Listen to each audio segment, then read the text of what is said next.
Analisis unsur intrinsik, tema cinta dan kesetiaan. Latar pantai di sore hari, alur maju, tokoh Randy, Sekar, Yuli. Perwatakan Randy penyabar menerima kenyataan dengan lapang dada. Sekar kekasih Randy mencoba menerima kenyataan tidak bisa hamil. Yuli pemberi informasi tentang Sekar kepada Randy. Sudut pandang orang pertama pelaku utama. Amanat, terimalah kenyataan dengan lapang dada karena di setiap musibah pasti terdapat hikmah yang dapat diambil. Analisis unsur ekstrinsik, nilai moral. Cobalah terima kenyataan dengan lapang dada karena Allah memberi cobaan yang sesuai dengan kemampuan makhluknya. Nilai sosial. Tetap hargai seseorang meskipun ia memiliki kekurangan, karena di balik kekurangannya biasanya tersimpan potensi yang sangat besar. Yang pertama, kekurangan. Ending atau penyelesaian cerita kurang jelas, di mana diceritakan ketika mereka akhirnya resmi menikah dan sebagainya. Cerita hanya mentok sampai ke perasaan Yuli ketika Randy tetap menerimanya. Pembaca jadi merasa digantungkan. Yang kedua, kelebihan. Cerpen ini syarat akan makna. Apabila direnungkan dengan baik, akan membuat pembaca menangis. Terutama ketika Randy yang tetap menerima Sekar meskipun dia tidak bisa mempunyai anak. Akan lebih menarik apabila cerita ini bisa diangkat menjadi film. Penutup.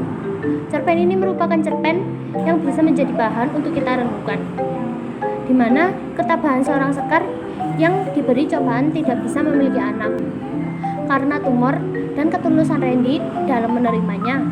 Selain itu, cerpen ini juga menggambarkan bahwa kata basmalah merupakan awal bagi segala hal. Meskipun penyelesaian cerpen ini kurang jelas, namun runtutan dan kejelasan cerita cukup membuat pembaca tercengang.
Analisis unsur intrinsik.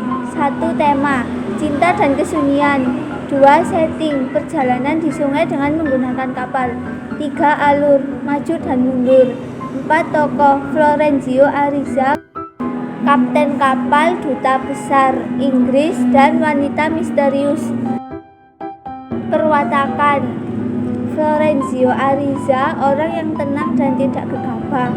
Kapten kapal, orang yang tegas dan melaksanakan tugasnya. Duta besar Inggris, orang yang kurang arif dan semaunya. Wanita misterius, orang yang misteri dan tidak pernah memikirkan panjang. Sudut pandang, pengarang sebagai orang ketiga yang banyak tahu. Amanat, cinta dengan nafsu sesaat hanya membuat kenikmatan sesaat dan mengakibatkan keterburukan sendiri. Analisis unsur ekstrinsik. 1. Nilai moral. Cinta itu bukan nafsu sesaat kenikmatan dunia. Hal seperti ini hanya membuat seseorang terjun dalam keterpurukannya, penyesalan dan kehilangan harga diri. 2. Nilai sosial.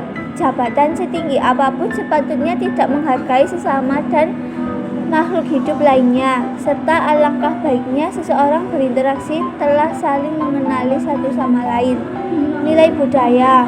Kebiasaan masa Eropa dengan sistem kenegaraannya. Dalam cerpen ini sangat menggambarkan suasana zaman peperangan di negara itu dan ada tunduk serta hormat pada seseorang duta besar. Kekurangan dan kelebihan. Kekurangan, cerita ini memang menggambarkan abad 20-an yang kemungkinan besar banyak pembaca sulit membayangkan masa itu, dan mungkin tak sedikit pembaca akan berhenti di lembar kedua karena di masa kini sulit untuk memahami bacaan yang tinggi kebahasaannya. Kelebihan, dalam cerpen ini pengarang menitik beratkan gambaran dan bahasa sastra lama.